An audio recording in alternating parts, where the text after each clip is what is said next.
আজ তোমাদেরকে দেখাবো মা শ্যামসুন্দরীকে। চলো দেখিয়ে দিই।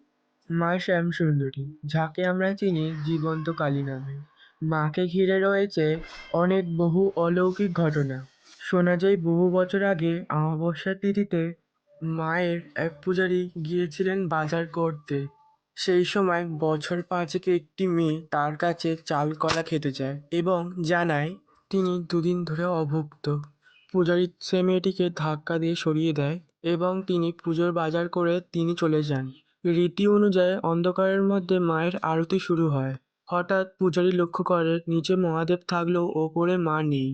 ঠিক তখনই শোনা যায় মায়ের নপুরের ধ্বনি। সেই অন্ধকারে ফুটে ওঠে মায়ের মুখ। সকালের বাচ্চা মেয়েটি যে তিনিই ছিলেন তা তিনি পুরোহিতকে জানান এবং তিনি বলেন তিনি গরিব ও ধনী সবাইয়েরই মা। তাই ভক্তরা তাকে চাল কলা দিলে তিনি সন্তুষ্ট হন এবং তিনি তার ভক্তদের কখনো খালি হাতে ফেরান না। বলো জয় মা শ্যামসুন্দরী।